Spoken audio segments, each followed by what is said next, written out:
Hi there. I just want to quickly review how to set a meeting on our new Google Calendar now that everyone has access and permissions to do so. On my screen you can see that I am looking at our RSS meetings calendar. The other calendars are turned off for the moment. And I am going to set an event on Friday the 22nd because that's the day where not much is happening. So here's all you have to do to set an event. Click on the day that you want the event. It prompts you to add a title and a time. So let's say I want a meeting at 10 a.m. and I'm going to have a tech meeting. At that moment, all I have to do is click Save and my meeting is set. But there is more that I could do.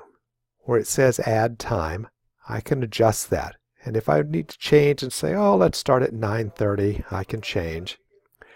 You'll notice that when it reserves a room, it automatically reserves a room for 1 hour.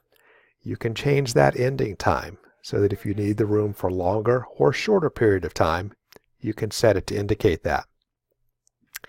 Since we also have two calendars available, RSS meetings and RSS events, I could shift this and put it on the other calendar or even on one of my private calendars. But I want it to be on RSS meetings. So I'm going to click Save. And my meeting is set right here on Friday the 22nd.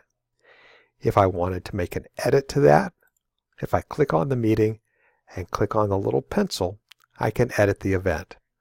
Or I can delete the event. And that's what I'm going to do at that moment. Because now we're going to set that same event again, but I want to show you some of the additional features that you have available. First of all, 10 a.m. tech meeting. Now, before I mess with anything else, I'm going to go right to where it says More Options. That's going to give me lots of options for my meeting. Up at the top left, I have the name of my meeting. I can adjust that if I want. It's set for the 22nd from 10 to 11 a.m. I can click in any of those boxes and adjust the time as I want, even change the date if I need to. If it's an event that's going to happen all day, I can just click All Day and the times go away. If I unclick it, I'm back to the times. So, depending on how the event is scheduled for you. Is it a repeating event? Do I want to do this every Friday? Or just the fourth Friday of the month? Or every year on June the 22nd? Or I can customize it so that it repeats the way I want. That way I don't have to keep entering into the calendar over and over and over. But we're not done yet. I could add a location, and we don't really need to worry about that for the most part. All of our meetings happen here at River Street, but I could put in that I was going to have a meeting at Birkin or at one of the group homes. I could put that reference there. I could add a conferencing option, and we talked about this in one of our workshops already. If I say that I'm going to do a Hangouts meet, that allows you to join into the workshop right from your desk. You don't have to come to the room where the meeting's taking place. Again, I'm adding it to the RSS meetings calendar. Yes, I'll be busy during that meeting because I'm going to be there. But down here I have a key box. I can add a description for the meeting. This is where I can put down any information that I want. I can put down the agenda for the meeting. I can have various items that are going to be part of that meeting.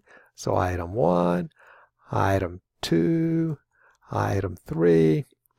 I can grab those items, make it a numbered list. There's my agenda for today's meeting. A note to bring your laptop with you. That's important, so I want to make sure that's in bold and that everybody sees that. I can put a link to a website. Let's say I'm going to do a presentation or a meeting and I want folks to read an article before they get there. I can link directly to that article on the internet. Or I can attach a document.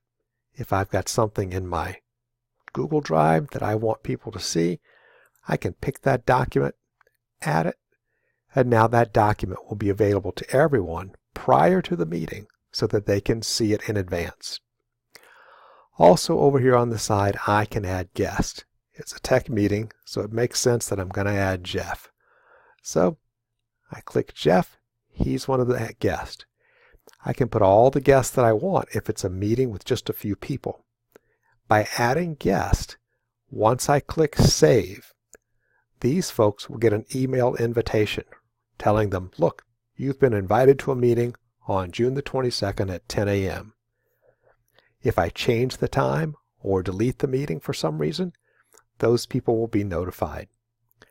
Clearly, you don't want to put in a lot of guests if you're having a meeting of 50 people, but sometimes if you're scheduling something that's small and specific and you want to make sure no one overlooks it on a busy calendar, you can add the guest and they will get that notification. So now you're all set with the details. You come up to the top and click Save. Do I want to send invitations to my guest? Yes, I do. I want them all to know. The drive file isn't shared with the guest, but I want it to be shared. So, boom. Now Jeff knows about the meeting, and he can see the file. So, anyone looking at the calendar can see Tech Meeting at 10 o'clock. When they click on it, they will see the Tech Meeting. They can see that they can join it online. They can see who's invited, the agenda items, and they can even see the document ahead of time. So all of that information becomes available to them. I can come back and edit it if I need to. I can email a follow-up to the guest as a reminder. I can copy it to other calendars, or I can delete it. It's quick and easy to set a meeting on the calendar. Look through the schedule of the day, see what rooms and times are available, schedule your meeting, make sure everyone knows, and you will be all set.